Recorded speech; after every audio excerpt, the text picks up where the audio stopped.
have the courage to let go of your conditioned way of working and being and explore what your natural energy flow looks and feels like. So our natural energy flow can look really different than what we were taught.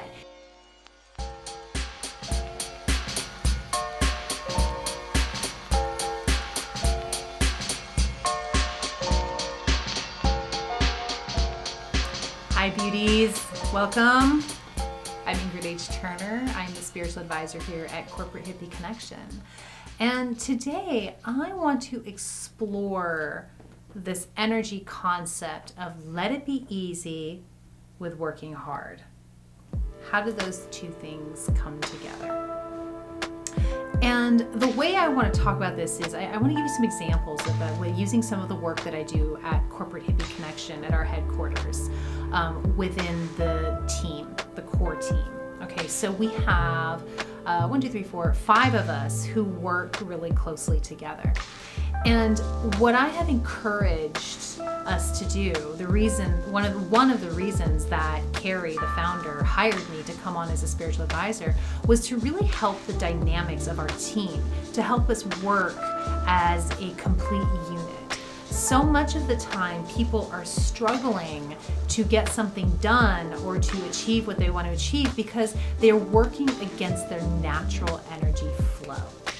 And one of my jobs has been to come in and coach the core team members to help them understand how they are naturally meant to flow. We're all designed really uniquely. We all have a unique energetic signature.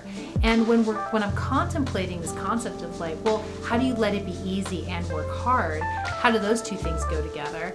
Then what comes to me really strongly is work within the natural flow, your own natural flow.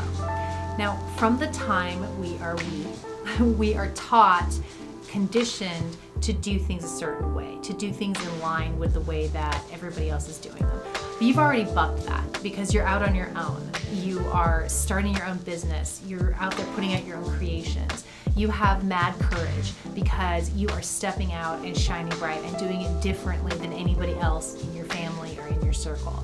So you already know that the conditioned, normal way of living, getting up, going to work, coming home, going to bed is not for you. You know you don't want to do that. So I want to encourage you to take that a step further and have the courage to let go of your conditioned way of working and being and explore what your natural energy flow looks and feels like. And this can be challenging because the mind wants to come in and be like, oh, that's wrong. You're doing it wrong. You're not going to be able to get it done. You're going to be a failure if you don't do it this way and using this prescribed method. Now, that doesn't mean that you don't use structure. That doesn't mean that you don't take methods that other people put together if they really work for you and they enliven you and you put them to work for you. But have the courage to discard what doesn't resonate with you.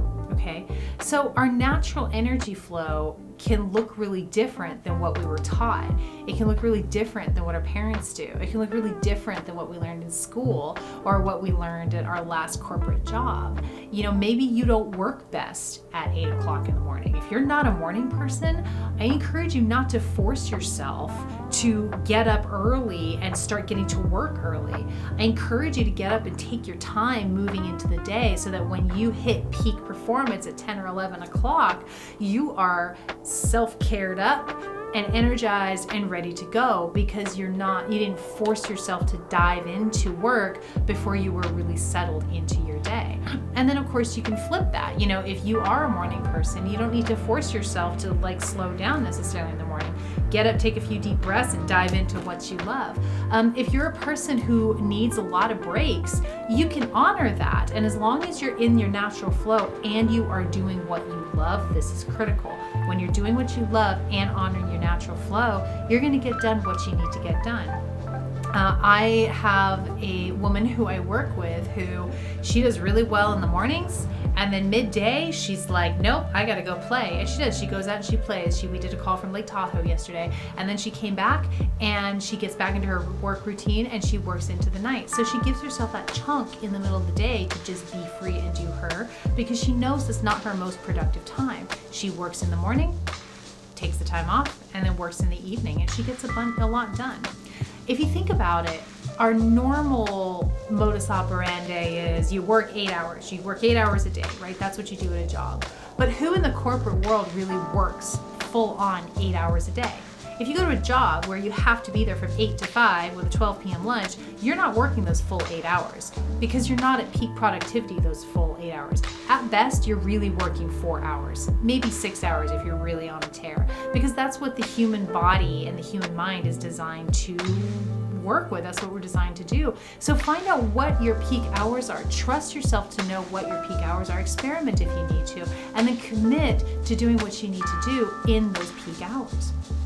Another way to powerfully work within your natural energetic flow, to let it be easy in hard work, working hard and doing what you love, is to recognize what your zone of genius is. Okay, that's not my term, but I love that. I just heard it yesterday and I went, oh, that's it, your zone of genius. Stay in your zone of genius and don't be afraid to offload what you really don't like doing.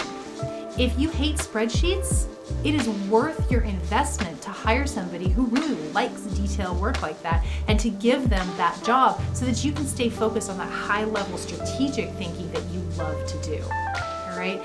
A lot of times scarcity and fear and a lot of conditioning can hold us back from letting go of what is not truly in line with us. But the more you let go of what is not in line with you, the more your time will fill up with opportunities and relationships and experiences that light you up and you feel good about getting involved with, and it perpetuates your business and makes you more successful and more unstoppable. So those are just a couple of ways that I have seen really work, especially in Corporate Hippie Connection and our headquarters and our team environment, encouraging people to work at their peak hours of productivity and to stay in their zone of genius has made a huge difference in the way that we work together in our productivity. There's a lot of different areas that we could go into, but you tell me what you think of this and what this brings up for you. What are some ways that you let it be easy when it comes to working hard for your passion, for your dream, for what you're putting out into the world?